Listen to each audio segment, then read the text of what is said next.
ঘন্টার মধ্যে এসব শাহবাগীদের গ্রেপ্তার দেখতে যাচ্ছি। 24 ঘন্টার মধ্যে লাঠিকে গ্রেপ্তার করা না হয় তাহলে সারা বাংলাদেশ এসব শাহবাগের বিরুদ্ধে দাঁড়িয়ে যাবে।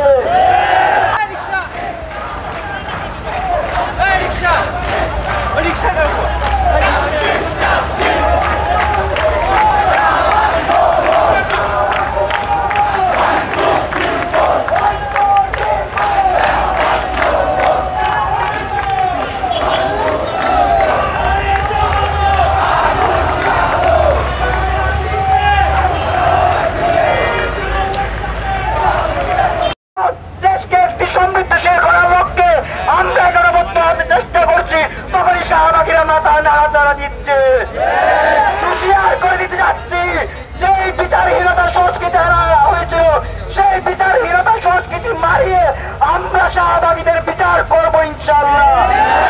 13 সাল থেকে 25 সাল পর্যন্ত যেসব হত্যাকাণ্ড, যেসব দুর্নীতি, যেসব বেশিরভাগ তৈরি করেছে সেই সবের বিচার হতে হবে।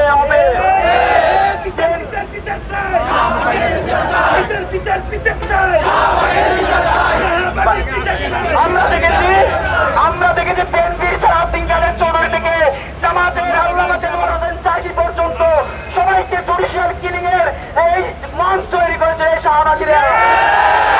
হত্যাকাণ্ডের বিচার চাই। যেসব হত্যাকাণ্ডের মাধ্যমে আইনাগর তৈরি করা হয়েছিল সেই আইনাগরের বিচার চাই।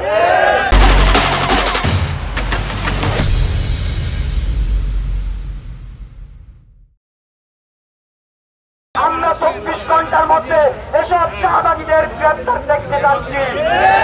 24 ঘন্টার মধ্যে লাঠিকে গ্রেপ্তার করা না হয় তাহলে সারা বাংলাদেশ এসব শাহবাগের বিরুদ্ধে দাঁড়িয়ে যাবে। আমরা জানিয়ে দিতে চাই তাদের নানি হাসিনাকে দিল্লিতে পালিয়ে যাবে।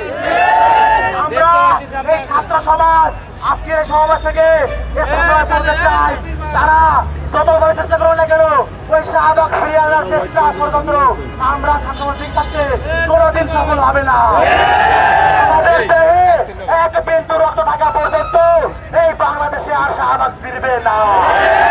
আমরা ছাত্র বাঁচা পর্যন্ত শাহবাগীদের কোন স্থান এই বাংলার মাটিতে হতে দিব না। আপনারা জানেন ওই লাঠি আক্তাররা তারা হচ্ছে মঞ্চ তৈরি করে এই বাংলাদেশে যে বিচারহীনতা সংস্কৃতি সে তৈরি করেছিল। তাদের ওই সিলসিলার যে সমস্ত গোলাগার রয়েছে তারা আজকে আমার দেশের দায়িত্বরত পুলিশ বাহিনীর উপরে হামলা করেছে। আপনারা জানেন ওই যমুনা যেখানে আমাদের প্রধান উপদেষ্টা থাকেন সেখানে সভা সমাবেশ নিষিদ্ধ, সেখানে 164 ধারা জারি করা। তারপরেও সেখানে যখন ওই কুলাঙ্গারা মিছিল নিয়ে গিয়েছে আমাদের আইন শৃঙ্খলা বাহিনী তারা অত্যন্ত শান্তিপূর্ণভাবে তাদেরকে আটকিয়েছে।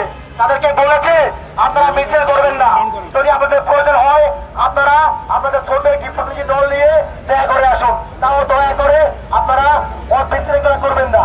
এই কথা শোনার পরে ওই কুখ্যাত শাহবাগীরা আমাদের পুলিশ বাহিনীর উপরে পরবর্তীতে হামলা চালিয়েছে। ভাই পুলিশ যিনি রোজা রেখেছেন সেই ভাইকে তারা পিটিয়ে অত্যন্ত মর্মান্তিক আহত করে দিয়েছে। এই বাংলাদেশে এই শাহবাগীদের উত্থান আমরা কোনোদিন মেনে নিব না। আপনারা জানেন গত কয়েকদিনে যে ধর্ষণের মামলা হয়েছে সবগুলো